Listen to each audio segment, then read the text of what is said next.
자, 오늘도 우리가 시편으로 여행을 떠납니다. 시편으로의 여행, 오늘은 제 8편이에요. 저는 시편 8편을 볼 때마다 이 찬양곡이 떠오릅니다. 지금 일본에서 선교사로 사역하고 있는 최덕신 선교사님이 곡을 붙이고, 그리고 박종호 장로님이 불렀던 찬양, 여호와 우리 주여, 주의 이름이 온 땅에 어찌 그리 아름다운지요. 이 찬양이 떠올라요. 네, 오늘 시편 8편 타이틀을 보니까요, 다윗의 시 인도자를 따라 깃딧에 맞춘 노래라고 되어 있어요. 이 깃딧의 의미가 무엇일까? 정확한 의미는 몰라요. 하지만 학자마다 다양한 해석들을 놓고 있는데, 어떤 학자는 블레셋 땅 가드에서 사용되었던 악기의 이름이 아닌가라는 주장을 하는 사람이 있고, 또한 그곳에서 불렀던 또 사용했던 음악 스타일이 아닌가라는 말을 하는 분이 있고, 어떤 학자들은요, 포도주 틀을 밟는 동안에 부르는 노래, 그러니까 포도를 따는 추수기, 결실기에 불렀던 노래라고 해요. 하지만 여튼 간에 오늘 본문이 주는 핵심이 있는데, 그것이 뭘까? 바로 인간이라는 것은, 즉 인간은 무엇인가, 누구인가, 그거예요. 심오한 제목에 또 심오한 핵심이다 생각합니다. 그것은 그만큼 다윗이 느꼈던 마음을 담은 시가 오늘 본문이라는 거예요. 내가 무엇이간데 하나님의 자녀가 되었을까라는 이 심오한 의미가 담긴 시편이 바로 시편 8편이라 이거예요. 1절을 봅니다. 이렇게 시작하고 있어요. 여호와 우리 주여, 주의 이름이 온 땅에 어찌 그리 아름다운지요. 주의 영광이 하늘을 덮었나이다. 그런요, 하나님께서 만드신 이 세상의 아름다움에 반해 있는 고백입니다. 어찌 그리 아름다운지요. 이 아름답다라는 의미는요, 위대합니다 또는 장관입니다라는 의미예요. 그러니까 다윗이요, 자연을 보고 그 자연보다 더 훨씬 위대하고 장관이신 하나님을 고백하고 있다 이겁니다. 생각해보세요. 그가 어떤 직업을 가지고 있었겠어요? 왕이 되기 전에 목동 아니었습니까? 양떼를 돌보면서 밤에는 달과 별을 봤을 것이고, 낮에는 태양과 그리고 계곡과 나무들을 봤을 것입니다. 그 자연을 보면서 이 온 자연 우주를 창조하신 하나님을 고백하고 있다 이거예요. 이런 고백을 드릴 수 있는 근거가 어디에 있을까요? 그의 삶이요, 그만큼 하나님을 향해 있었다는 것입니다. 그래서 온 세상 속에 하나님의 이름이 있다는 이 고백을 하고 있는 거예요. 그러면서 그는 2절에 하나님의 하신 일을 또한 노래하고 있어요. 주의 대적으로 말미암아 어린 아이들과 젖먹이들의 입으로 권능을 세우시며 이는 원수들과 보복자들을 잠잠케 하려 하심이니라. 다윗은요, 대적과 어린 아이들을 대조적으로 묘사하고 있어요. 무엇을 그가 말하고자 하는 것일까요? 한마디로 대적은 자기 힘을 의지한다 이거예요. 그러나 어린아이는 자신의 힘을 의지하지 않는다 이거예요. 대적은요, 이 아름다운 세상에 나쁜 자취를 남기는 자들이지만, 그리고 파괴하는 자들이지만, 어린아이는 세상에 아름다운 자취를 남긴다 이거예요. 그래서 어린아이와 젖먹이들, 곧 세상을 아름답게 여기는 자들로 세상을 파괴한 자들을 잠잠케 하신다, 그 얘기입니다. 하나님께 속한 자가 어린아이들입니다. 어떻게 보면 그들이 세상을 파괴한 자들을 잠잠케 한다. 자, 그러면 어떻게 잠잠케 한다고 하고 있나요? 3절과 4절 말씀입니다. 주의 손가락을 만드신 주의 하늘과 주께서 베풀어 두신 달과 별들을 내가 보오니 사람이 무엇이기에 주께서 그를 생각하시며 인자가 무엇이기에 주께서 그를 돌보시나이까. 어린아이가 파괴하는 자들을 잠잠케 할 수 있는 것은 그들의 힘이 아닙니다. 하나님이란 거예요. 어린아이의 특징이 뭡니까? 순수함과 선함 그 자체 아닙니까? 세상의 아름다움에 겸손해지는 사람들이에요. 세상의 아름다움을 보면서 겸손하지 않는 사람들은 주님의 대적 아닙니까?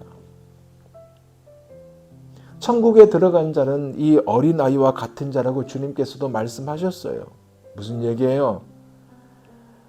하나님이 그렇게 하신다 얘기입니다. 주님이 손가락으로 주의 하늘과 주께서 베풀어 두신 달과 별이잖아요. 그것을 내가 보니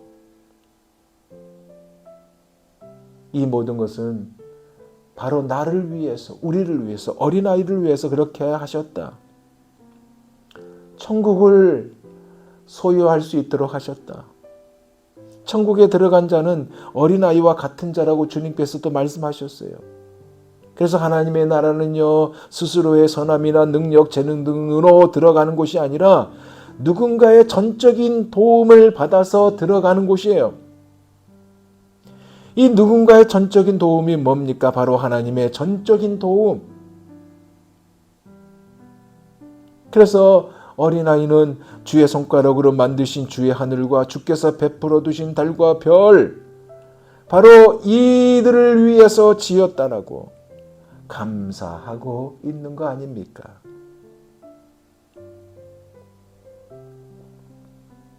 근데 보세요. 이처럼 이 세상을 나 자신을 위해 창조되었다고 믿는 자들에게 향하는 놀라운 것이 있는데 5절 말씀 보니까 하나님보다 조금 못하게 하심 그렇게 하고 있어요. 그를 하나님보다 조금 못하게 하시고 영화와 종기로 관을 씌우셨나이다. 이게 뭘까요? 4절에서 사람이 무엇이기에 주께서 그를 생각하시며 인자가 무엇이기에 주께서 그를 돌보시나이까 라고 그렇게 고백을 하고 있다가 하나님보다 조금 못하게 하심 이렇게 5절에 고백하고 있어요. 이것은요,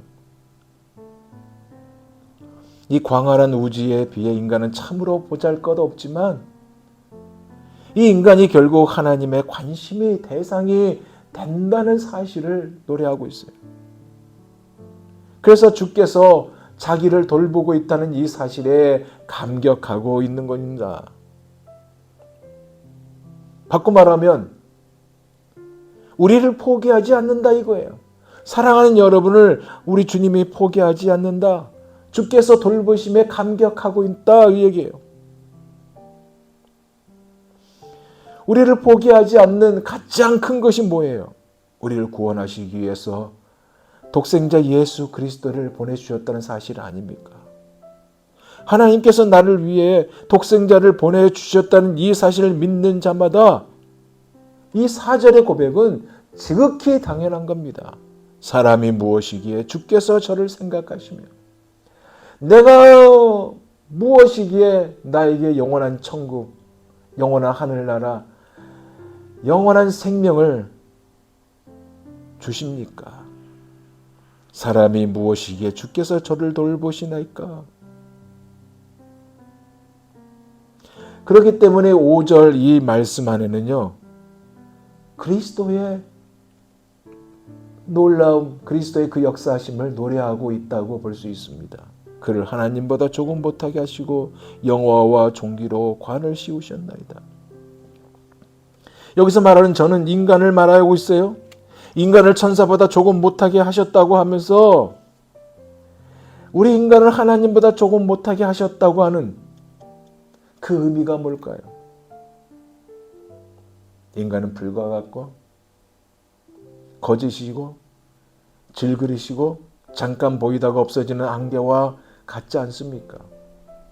그래서 이 말씀 그대로 하나님이 우리 인간을 하나님보다 조금 못하게 하시고 영어와 종교의 관을 씌우셨다고 했어요. 바꿔 말하면 창세기 1장 27절에 하나님이 곧 자기 형상대로 사람을 창조하시되 남자와 여자를 창조하시고 이라고 하셨듯이 인간에게 하나님의 형상의 관을 씌우셨다 그 말씀입니다. 다른 표현으로 말하면 흙으로 사람을 빚으시고 성령을 그 안에 불어넣으셨다. 그래서 자연세계를 보다가 그리스도의 사랑을 느끼게 되었고 섬김의 대표 주자인 예수 그리스도를 생각했던 것이 아닌가 라고 생각이 듭니다. 누군가가 우리들의 죄를 대신하여 갚아주신 분, 이분을 나의 구주로 영접할 때 자연의 진짜 아름다움을 경험하게 된다는 말씀입니다.